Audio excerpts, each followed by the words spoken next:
March 9, 1944, North Atlantic. The wind hissed through the fuselage of the downed patrol plane as waves slammed its fractured wings. Oil spread like bruises across the water, and Lieutenant Jack W. Sanford's breath came in short, sharp bursts that turned to steam in the frozen air. The Atlantic roared without horizon, only gray upon gray, a world stripped to noise and cold. His life jacket bit into his neck. Beneath it, in an inside pocket, the edges of 3 letters softened with seawater.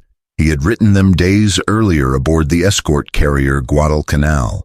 One for his wife, Sarah, one for his parents back in New Jersey, and one unfinished, addressed to no one in particular, a habit he'd picked up after Midway, when a friend's body had vanished, with no place to bury words. He'd written of the sky, of the feeling of sun on the cockpit glass, of believing that decency could survive war if men simply chose not to drown it. Now that belief wavered like the flare burning in his hand. The sea swallowed the light almost instantly. Somewhere to the north, a ship's engine echoed across the water, too deep, too steady for a surface vessel. The sound rose and fell, metallic and rhythmic, the pulse of something submerged. Sanford turned toward it, every instinct divided between hope and dread. He had trained to kill what was now approaching. The first sight of the periscope cut through the fog like a blade of glass. Then the black fin of a conning tower, the number faintly visible under a crust of salt, U-505. A German submarine. He floated, half numb, as figures emerged from the hatch, silhouettes in heavy oilskin moving with the mechanical precision of men who had done this before. A rope arced toward him. His fingers hesitated, hovering above the line. In training, capture had been described in procedural language: resist, endure, survive.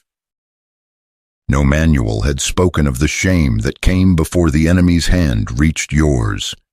"American?" a voice called out, rough but not cruel. He nodded. 2 men hauled him aboard. The deck pitched under his weight. Boots and shouted orders filled the narrow space. The air smelled of diesel, sweat, and something metallic, like a machine that had been sweating fear for weeks. Someone handed him a blanket. Another took his sidearm. Ist allein," one of them said. He didn't need translation. He was alone. As they descended into the submarine's belly, the hatch sealed behind him with a sound that felt final. The war above vanished into the hum of machinery. Inside, the corridor pulsed with the rhythm of pumps and the faint click of gauges. Light came in weak pools, yellow and trembling. He counted the faces, gaunt, hollow-eyed men in stained uniforms, some barely older than himself. They looked at him not as an enemy, but as something fragile, almost alien. One sailor offered him a mug of bitter coffee. Sanford accepted it without words. The warmth spread slowly through his hands, thawing nothing. He realized in that moment that survival had already changed meaning. Out here, mercy and necessity were not opposites. They were the same breath drawn from the same poisoned air. The letters in his pocket clung to him like promises he no longer understood. The engines droned on beneath his feet, and the U-boat sank deeper into the Black Sea, carrying with it a man who no longer knew which side of the surface he belonged to. The first night aboard the U-505 blurred between dream and exhaustion. Sanford lay on a narrow bunk, his body still swaying with phantom waves. The air inside the submarine was warm and thick, yet every breath tasted of rust. Pipes hissed above him. Somewhere aft, a sailor coughed through the mechanical heartbeat of the engines. He tried to keep track of time, but the ocean had swallowed the concept. No sunrise, no compass. Only the tremor of the hull whenever depth charges sounded far away, distant thunder through metal bones. His captors spoke in quiet bursts of German, voices low to keep from carrying through the bulkheads.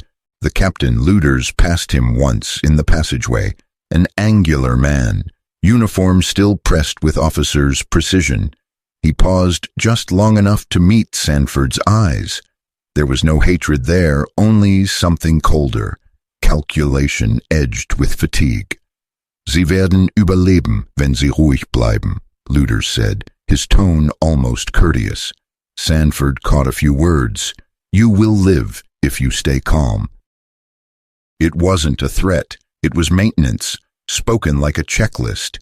The fracture had already begun, not between prisoner and captor, but within himself. Every naval instinct told him to resist, to defy, to be the symbol of endurance his training demanded. Yet each creak of the submarine reminded him that their lives, his included, hung on cooperation more than defiance. A sailor named Franz, barely 20, handed him a piece of black bread and gestured toward the coffee pot. His hands trembled as he poured. Sanford noticed the boy's sleeves frayed at the cuffs, his face drawn thin by months at sea. The German mumbled something about home, Bremen, maybe, and smiled without teeth. It was not the smile of an enemy. Sanford wanted to hate them. He repeated names, Corregidor, Wake Island, Bataan, in his mind like curses. But hatred demanded energy, and there was none to spare in this oxygen-starved capsule of men who sweated and prayed in the same recycled air. Hours passed. The submarine dove deeper, escaping sonar detection. The lighting dimmed to red. Luders ordered silence. Even the engines seemed to lower their voice. Sanford sat motionless on the floor, pressed against the wall beside the machinery. He could feel the ocean itself pressing back, 40 tons of pressure per square inch, an invisible weight reminding them that the sea owned them all. He looked around, the young mechanic clutching a crucifix, the radio man chewing stale tobacco, Luders staring at the depth gauge as if willing it to freeze. It was then Sanford realized this was not an army of monsters, but men condemned by orders to a steel coffin. He whispered to no one, "We're all just waiting to surface." A murmur in English caught his attention. One crewman, older with weary eyes, spoke it haltingly. "You from New York?" "New Jersey," Sanford answered. The man nodded as though geography could bridge the war. "I see New York. Before war, big city, lights." He smiled faintly, the kind of smile reserved for memories too distant to hurt anymore. For the first time, Sanford didn't feel like a prisoner. He felt like a witness, trapped not by chains, but by the truth of shared vulnerability. Then a violent shudder rippled through the hull. A loud crack. Tools rattled off the table. The lights flickered to black, then red again. Someone shouted, "Lechem Steuerbord!" Leak starboard side. The captain barked orders. Pumps screamed to life. Men scrambled to seal valves. Water hissed against steel like an animal testing its cage. Sanford pressed his hand against the cold wall and felt it trembling. The sea wanted in. That was the moment he understood. Captivity wasn't just a state of being held. It was the realization that survival depended on those you were told to despise, and the fracture widened. By the third day, time had dissolved into the rhythm of machinery. The U-505 existed in a twilight world, half alive, half buried. Every surface was damp to the touch. Condensation dripped from the ceiling like the slow ticking of a clock. The men moved through narrow corridors with the weary precision of ritual. Nothing was wasted, water, light, even breath. Sanford learned the submarine's heartbeat before he learned its map. The thrum of the diesel engines, the hum of the battery cells, the faint whine of the gyroscope. Each sound told him whether the boat was safe or dying. He found himself listening the way a doctor listens to a pulse. His role was still uncertain. Looters hadn't assigned him labor, but neither had he forbidden it. So Sanford watched, observed, memorized. He noted the way the helmsman stroked the periscope as if it were alive, the superstition with which the cook crossed himself before opening the oven, the mechanic's habit of whispering to the valves before tightening them. Franz, the young sailor from Bremen, became his quiet guide. He spoke little English, Sanford little German, but they shared the same language of gestures, handing tools, pointing, nodding. Once, when the pressure gauge needle began to stutter, Franz thrust a wrench into Sanford's hand, motioning for help. Together they secured the line before it burst. No one spoke afterward. The gratitude was wordless, a nod across the steam. In that silence, something fragile began to take root. It wasn't trust. Trust could not survive in war, but recognition, a sense that survival had erased nationality for the moment. The submarine's interior smelled of oil and metal, but also of human things: sweat, tobacco, fear. Every meal was the same: hard bread, thin soup, canned meat rationed by weight, not appetite. Sanford chewed slowly, pretending to taste salt instead of despair. Nights were indistinguishable from days. When the boat surfaced to recharge batteries, the crew opened the hatch, just long enough to gulp the frozen air. The first time looters allowed him topside, Sanford felt the sting of sleet against his face and stared at the endless gray sea. No horizon, no stars. The Atlantic looked like an unbroken tomb. Below deck, he began to hear fragments of conversation. The crew feared the end. Allied bombers had devastated German ports. Supply lines were strangled. The captain's radio carried fewer messages each day, and the ones that arrived were clipped, bureaucratic, hollow. Even Luders's voice grew quieter when he read them. Sanford noticed the change in the captain's eyes: less authority, more endurance.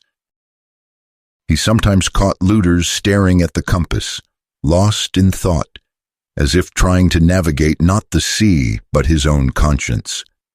Once, when the engines fell silent, the captain addressed him directly for the first time. "You were pilot?" "Yes," Sanford said. "You hate us?" Sanford paused. "I don't know yet." Luders studied him, then gave a small nod, neither approving nor condemning.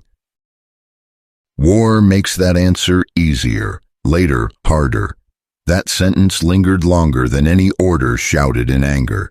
Days folded into weeks. The Atlantic never changed, only the men did.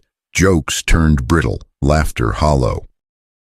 Franz hummed a tune from home, a lullaby his mother had sung when he was small, and the sound echoed oddly inside the steel shell, like something sacred trapped where it didn't belong. Sometimes Sanford closed his eyes and imagined the mainland, the smell of pine after rain, the crack of a baseball hitting a bat, Sarah's handwriting on a letter he would never read. Those memories began to feel more like hallucinations than hope. In that claustrophobic sameness, morality began to blur. He cleaned his hands beside men whose hands had fired torpedoes. He drank the same water filtered from their breath, and though he told himself he was merely surviving, he sensed that something deeper was shifting. He began to understand that captivity wasn't only external, it was an internal erosion, an exchange of moral certainty for shared endurance. Then one morning the sonar operator froze. A pattern echoed through the hull, steady, methodical, inhumanly precise. Ping, ping, an Allied destroyer. The air grew heavier. Looters barked orders. The submarine dove. The lights dimmed to blood red. Pumps whined as the boat descended beyond its comfort limit. Every man held his breath, waiting for the first explosion. The sea pressed closer, whispering through rivets, testing their resolve. Sanford looked at the faces around him, men who had once been enemies, now just lungs and hearts in the dark, and realized that the next few minutes would decide whether mercy was a luxury or a necessity. The first explosion struck like a god's heartbeat, a roar, a jolt, then darkness. The U-505 lurched to port, men slammed against bulkheads, loose wrenches ricocheted off pipes. The red lights flickered once, then died. For a moment there was only the sound of groaning steel, an animal in pain, crushed by invisible weight. "Depth charges!" someone shouted. The words were almost drowned by the hiss of flooding water. Sanford clawed for balance. Freezing seawater sprayed through a ruptured valve, cutting across the compartment like shards of glass. The sub listed downward. Instruments fell from their mounts. Panic spread faster than the leak. "Seal compartment 7, Looters barked. His voice broke through the chaos, sharp as metal striking stone. "Pump to forward ballast, now!" But the forward pump was gone, disabled by the shockwave. The engineer shouted something about manual override, defect, and the captain's face tightened. Sanford felt the tilt steepen. Every nerve in his body screamed the same conclusion. They were sinking. He had been trained for this, for loss of buoyancy, for emergency counterflood. But not here, not in enemy metal with enemy eyes watching. Instinct rose before thought. He lunged toward the ballast control panel, past men frozen in disbelief. The German nearest him tried to block his path, then hesitated when he saw Sanford's hands moving with the precision of someone who knew. "Vent aft tanks first," Sanford shouted, his voice cutting through the chaos. "You'll blow the rest if you counter too soon." Looters hesitated only a heartbeat before nodding. "Do it!" Sanford spun the manual release valve. The wheel shrieked, stiff with salt and rust. The gauge needle trembled, then inched upward. Compressed air thundered through the pipes. The boat groaned, protesting against its own resurrection. For a full minute, nothing changed. Then, imperceptibly, the angle eased. The floor leveled. The roaring leak softened to a gurgle. Someone laughed, a raw, nervous sound, quickly stifled by exhaustion. Looters exhaled, one slow breath that seemed to drain the entire boat. He looked at Sanford for a long moment, the dim emergency light carving hollows in his face. "You saved us," he said simply. Sanford didn't answer. His hands still shook from adrenaline. He wanted to believe he had acted from survival instinct, not compassion. But the truth pressed heavier than the sea outside. He had chosen to save the very men who would have let him drown. In the silence that followed, moral clarity dissolved like ink in water. The enemy now owed him life, and he, in some unspoken exchange, owed them a shared fate. The men resumed their duties in uneasy quiet. Some glanced at him with something close to reverence. Others looked away, ashamed or confused. A young sailor whispered, "Amerikaner errettete uns." The Americans saved us. The words carried through the steel like a ghost. Later, Looters approached him again, softer this time. "Why did you do it?" Sanford wiped his hands on his trousers. "Habit, maybe. Habit. Saving people when you can. That's what they teach us." Looters smiled faintly, tired, bitter. "In Germany, they teach us to win." The captain turned away before Sanford could reply. For hours afterward, the submarine drifted in tense, deliberate silence. Men checked gauges, pumped water, replaced fuses, all motion, no words. Outside, the Atlantic pressed against them with relentless patience. Sanford sat against the bulkhead, the cold biting through his uniform. The thought circled in his mind. If mercy had weight, Could it sink a man? He remembered Sarah's last letter, the one now unreadable from seawater. Her handwriting had said, "Do good, even when it hurts." Now that sentence no longer sounded moral. It sounded impossible. He had saved the enemy, and in doing so, saved himself. But in the dark belly of the ocean, the difference between the two no longer felt clear. Somewhere far above, the destroyer's engines faded away. The sea closed in around them once more, indifferent witness to men who had defied both orders and nature for the simple right to breathe. By dawn, the submarine drifted in a ghostly stillness. The air had gone stale, laced with oil fumes and sweat. Looters stood at the periscope, its glass wet with condensation, eyes hollowed from sleepless hours. Through that narrow view, he could see only fragments of the surface. Waves like molten iron, sky bruised with storm.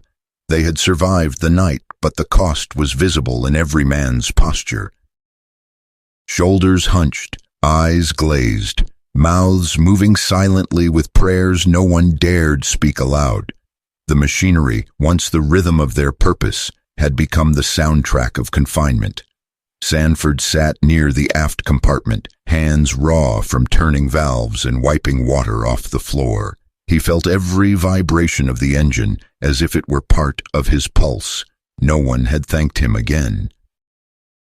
No one needed to. The crew moved around him with quiet respect, like men circling a relic they couldn't touch. Then came the sound, a faint sonar ping, distant, methodical, deliberate. The destroyers were back. "Silent running," Looters ordered. Engines throttled down to a whisper. Pumps shut off. Men froze where they stood, barely daring to breathe. The submarine descended once again into that oppressive red gloom. For an hour there was nothing but the pulse of the depth gauge. Then the ocean erupted. A column of sound, violence compressed into pressure. The shock wave slammed through the hull. Lights shattered. Screws and bolts danced loose. A pipe burst overhead, releasing a spray of hot steam that scalded bare skin. Someone screamed. Another clamped a hand over his mouth. The sub rolled hard to port, grinding against its own ballast. Water gushed through the seams Sanford had sealed only a day before. This time, the patch didn't hold. "Emergency surface," Looters roared. The order was unthinkable. Surfacing meant surrender, capture, humiliation, yet staying below meant drowning in silence.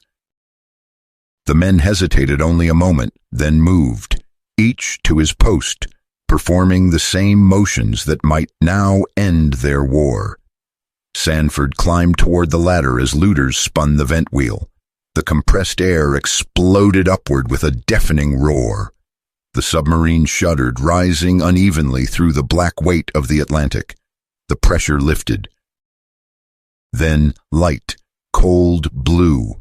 They broke the surface like a creature gasping for breath after too long underwater. The hatch blew open and air, real, clean, freezing, rushed inside. Looters was the first to climb out. The horizon was empty, the sea endless. But the destroyers were close. Their distant silhouettes cut against the sky like judgment made steel. He turned to Sanford. "There is time," Looters said. "You can hide, below in the bilge. When they board, say we forced you to help. Say nothing of this." Sanford stared at him. The captain's uniform was torn, his face streaked with grease and exhaustion. Yet in his eyes there was a flicker of something human, an understanding that both men were now prisoners of different kinds. "No," Sanford said quietly, "I'll be on deck." Looters didn't argue, he simply nodded, the faintest trace of respect crossing his face. When the American destroyer drew near, signal lamps flashing across the gray water, the crew of U-505 assembled on the deck. They stood in silence as the destroyer's guns aimed down. White flags rose slowly, shaking in the wind.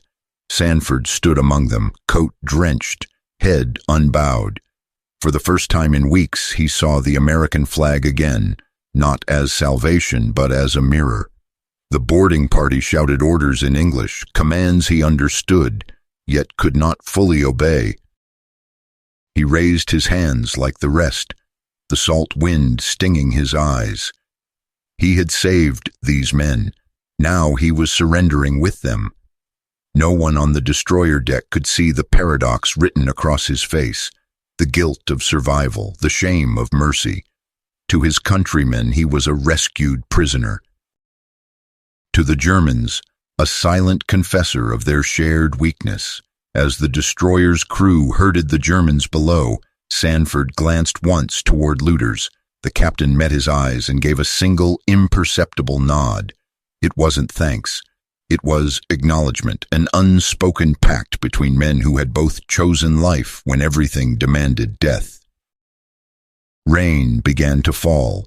Not the storm's fury, just a steady human rain. It washed oil from the deck, salt from his skin, and perhaps, for a moment, blame from his hands. He looked once more at the sea. Its surface was calm now, indifferent as ever. The horizon remained blank, no good, no evil, only water and the memory of all it had held. They called it a recovery. The official Navy report, typed in sterile language, logged U-505 captured intact, all enemy personnel detained. Beneath that, a single line. American airmen recovered, condition stable. Nothing else. No mention of the moment in the dark when the enemy's life had been held in his hands. No record of the mercy that had changed the shape of the ocean. Sanford stood on the deck of the destroyer USS Guadalcanal, wrapped in a blanket that still smelled faintly of German oil. The sea was quiet now, eerily polite, as if the violence of hours ago had been erased. The wind cut through him, bringing back the taste of salt and rust. In the distance, the captured submarine was being towed toward Bermuda, stripped of its flag, its hull scarred but intact. When the first officer came to debrief him, Sanford said little. Survived engine failure. Assisted with ballast control, German crew surrendered. That was the report. The officer nodded, wrote quickly, and asked nothing of why or how. In war, survival was evidence enough. Motive was a luxury. They assigned him quarters separate from the POWs, but he found himself drawn to the edge of the deck where he could still see them, lined up in silence, under guard. The faces he knew by name. Franz, the radio man who hummed in his sleep. Carl, who had offered him bread. Looters, the captain whose gaze now met his across a gulf wider than any ocean. For a moment, no one spoke. Then Looters lifted his hand, not a salute, not defiance, just a small acknowledgement. Sanford returned it before he could think better of it. One of the guards noticed and scowled. "You don't have to look at them," the guard muttered. "They'd have killed you first chance they got." Sanford didn't answer. He only watched as the Germans were led below, disappearing one by one into the ship's hold. Later that night, under a dim red bulb in his cabin, he pulled from his uniform the ruined letters. The ink had run to pale blue ghosts. Words blurred into each other until they no longer meant anything. The page addressed to no one was still there, the one he'd written before the crash. He smoothed it out carefully, then added a final line in unsteady handwriting. Sometimes mercy keeps you alive longer than courage. He folded it again and placed it in a new envelope, unsigned. In the weeks that followed, Naval intelligence processed him through interrogation routines, searching for details he didn't possess. He spoke of pressure gauges, leaks, the dull terror of confinement. He did not mention saving the enemy. He sensed the Navy had no place for such stories. When the war ended a year later, he returned home to a town that celebrated victory. The flags hung clean and certain, untouched by the gray ambiguities of the sea. People asked what it had been like. Did they treat you badly? Did you see them surrender? But he found no language for what mercy had felt like underwater. At night, when the wind came off the coast, he sometimes heard the low hum of diesel engines in the distance, as if the submarine still traveled beneath his memory, carrying the same men through a darker kind of peace. He tried once to write to looters. The letter never reached him. It returned months later, stamped undeliverable, internee transferred. No record of where. Years passed. The world built monuments to victory, but none to restraint. And yet, in naval archives decades later, a single document remained, a maintenance log salvaged from the captured U-boat. Among notes on pressure readings and ballast ratios, there was one line scrawled in pencil: assisted by American airmen during flooding. Conduct exemplary. No name, no rank. Just the acknowledgement of a moment where an enemy's hand had steadied the ship. In that quiet, bureaucratic footnote, Sanford's act survived. Unclaimed, unexplained, and incorruptible. The sea, at least, would remember. It was almost 50 years later when the story surfaced again. By accident, a museum intern at the U.S. Naval History and Heritage Command was cataloging a box of declassified wartime logs when he found a faded report labeled simply U-5055, Crew Interrogation Summaries. Inside, one German sailor had written in broken English, "American pilot help us live. He work pump when we afraid." I remember his calm. Without him, we die. No name, no date, just those words, trembling on yellowed paper. The intern showed it to his supervisor, who nodded politely and moved it to an exhibit folder marked Human Encounters at Sea. The words would be mounted behind glass, between a rusted life jacket and a photograph of the captured submarine. Months later, a gray-haired man stood in front of that display, hands clasped behind his back. The tag beneath the artifact read, "Anonymous American Airman, 1944. His grandson didn't notice him linger. The young man was studying the submarine model, explaining to his own son how U-boats changed naval warfare, but Sanford wasn't looking at the machine. He was listening to the silence between the museum's murmurs, the hum of air conditioning that sounded faintly like distant engines. The same rhythm that had once surrounded him beneath the Atlantic. He thought of looters, of Franz, of that flickering red light inside the submarine's hull. He thought of the moment his hands had turned the valve that saved them all, the metal burning his palms. He could still feel it sometimes when the cold set into his knuckles. He had lived a full life after the war, taught high school history, raised 2 children, grew old quietly. Yet part of him had never surfaced. That part still lived in the ballast chambers, suspended between guilt and grace. His grandson turned and said, "Grandpa, did you ever meet Germans in the war?" Sanford looked at the display, at the unclaimed sentence framed in glass, and smiled faintly. "Yes," he said, "once." He didn't say more. There was no need. Outside, the afternoon light slanted across the museum's courtyard, striking the black hull of the preserved U-boat. Its metal skin still bore the scars of pressure and time.